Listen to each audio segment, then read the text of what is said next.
Mayorya ng mga Pinoy buo pa rin ang tiwala kay PBBM. Newscoop mula kay Christine Belen.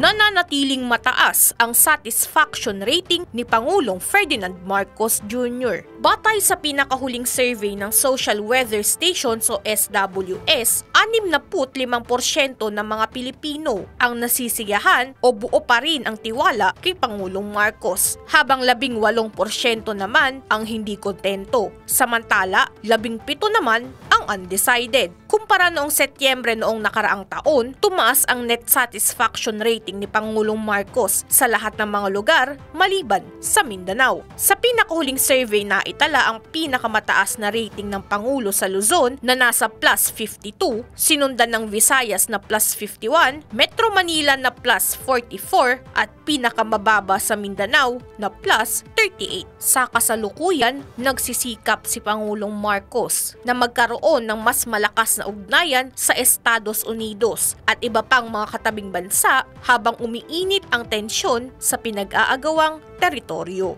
At para sa Newscoop, ako si Christine Belen, nagbabalita ng tama, naglilingkod ng tama.